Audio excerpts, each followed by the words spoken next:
Ya, welcome, selamat datang di channel YouTube-nya Robby Kencana.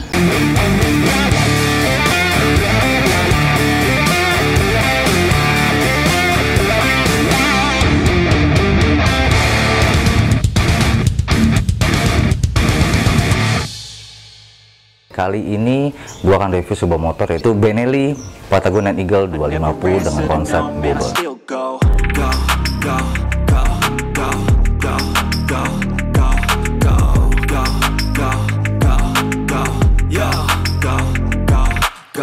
Nah, inilah dia Benelli Patagonia Eagle 250 dengan konsep bobber yang sudah pernah di custom dan akhirnya di custom kembali untuk tampilan yang jauh lebih menarik dan jauh lebih simple dan juga jauh lebih asik sih sebenarnya. Kalau menurut gue sih seperti itu. Baik lagi, semuanya adalah selera ya teman-teman, karena ini adalah keinginan dari si yang punya motor.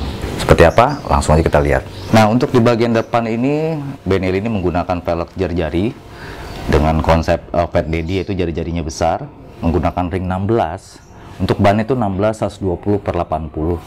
Dan untuk spakbor juga tidak mengalami perubahan, sama seperti waktu datang. Seperti ini konsepnya, ya kan, hanya dicat ulang. Berikut dengan shocknya kita dicat ulang, ditambah dengan karet shock agar terlihat lebih padat untuk di bagian depan sendiri. Nah, di bagian lampunya, untuk headlamp itu memang menggunakan daymaker yang lebih kecil dibanding dengan sebelumnya yang menggunakan daymaker 7 in. Untuk kali ini adalah 5,75. Nah, untuk sennya pun model aftermarket juga, kanan kiri bisa dibilang model itu kayak Harley, buat apa ya, aftermarketnya Harley Sposter, biasa ditaruh di handle-nya seperti ini. Untuk di belakangnya pun sennya pun sudah termasuk dengan si stop lamp. Jadi lebih ringkas, lu nggak perlu lagi menggunakan stop lamp gitu kan. Nah, untuk speedo sendiri dia menggunakan digital yang harusnya posisinya ada di samping tangki, ini dekat kunci, dipindahkan ke bagian atas. Karena yang kemarin itu karena kabelnya terlalu panjang, akhirnya dia kejepit dan putus. Dan ini sudah dirubah lagi posisi di atas. Untuk safety juga, dan juga tampilannya menurut gue jauh lebih menarik sih. Nah, untuk di bagian belakang pun velgnya juga menggunakan velg custom dengan tipe Fat Daddy, berjari-jari besar sama seperti yang depan.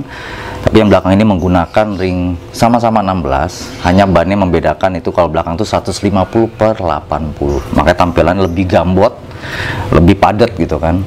Dan untuk di swing arm dia masih menggunakan swing arm standarnya. Shocknya pun masih menggunakan shock standar, hanya dikasih cover biar memang tampilannya mungkin lebih menarik ya kan, dan juga biar terlihat eye catching.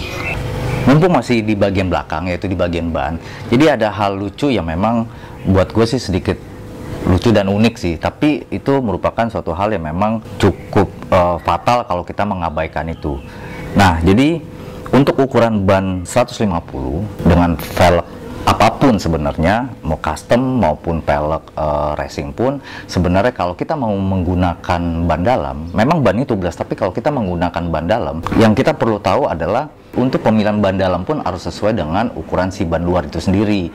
Kalau dia memilih ban dalamnya terlalu kecil, itu memang cukup fatal di jalan. Ya, karena ketika lu di jalan, ban itu akan tidak kuat menahan beban di bagian dalamnya, karena si dalam itu dipaksa untuk memenuhi ruang di bagian dalamnya si ban luar nih. Pada akhirnya dia tidak sanggup, dan itu bisa mengakibatkan pecah di jalan. Contohnya seperti yang gue alamin kemarin ketika test ride ini motor. Nih kayak gini nih contohnya.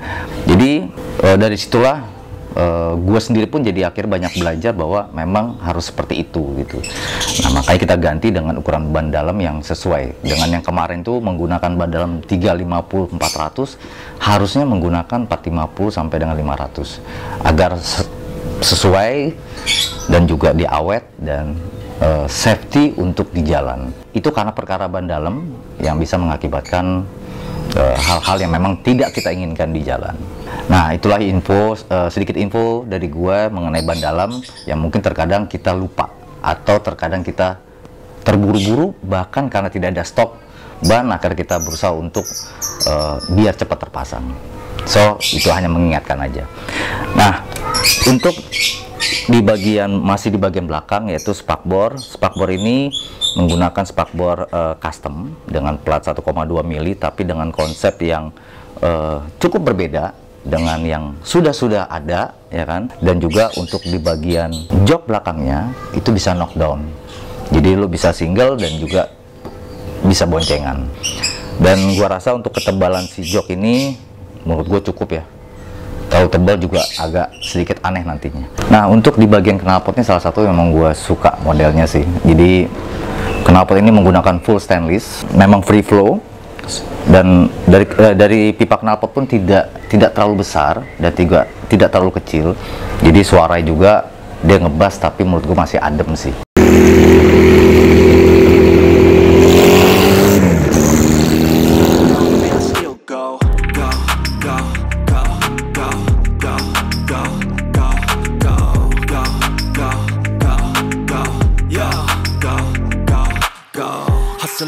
Hustle every single day. I'll be making moves till I'm buried in my grave.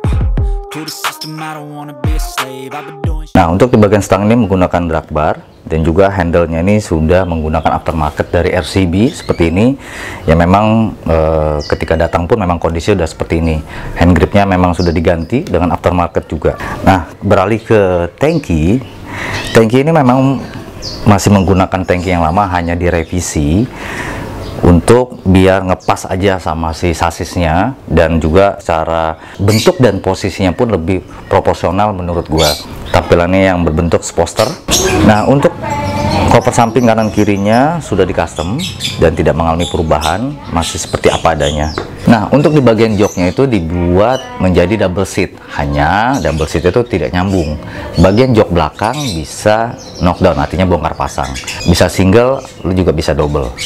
Selera lagi dengan teman-teman maunya seperti apa. Menurut gue sih lebih enak single karena tampilan jauh lebih menarik. Tapi baik lagi ya, terserah customernya atau terserah teman-teman mau customnya seperti apa. Benelli Patagonia Eagle ini dengan konsep bobber, dicat semuanya hitam, semi doff, jadi tampilannya benar-benar jauh lebih sangar, lebih menarik, lebih elegan. Nah, jadi kemarin tuh gue udah test ride motor ini, nyobain semuanya biar tidak ada masalah nantinya. Menurut gua motor ini udah nyaman sih sebenarnya, udah enak. Cuman dengan porsi gua segini ada hal yang memang menurut gua masih kurang sebenarnya. Contoh seperti stang yang mungkin terlalu pendek. Kalau gua kan nggak terlalu suka ya, seperti drag bar gini datar, itu membuat gua kayaknya agak pegal aja sih di tangan. Itu baik lagi seleranya teman-teman nih. Dan secara untuk di kaki-kaki ada hal yang mungkin menurut gua adalah menurut gue ini kurang pas. Menurut gue harusnya untuk di bagian depan ini jangan menggunakan ring 16, tapi menggunakan ring 18 nih. Mungkin dengan konsep bobber itu jauh lebih dapat. Ini kalau versi gue ya, karena kalau sama-sama ring 16 dengan konsep dengan karakter ban seperti ini, model bannya ya, tipe bannya itu terlihat jadi lebih kurang proporsional sih gitu. Tapi kalau mungkin di depan itu 18 akan jauh lebih menarik. Itu versinya.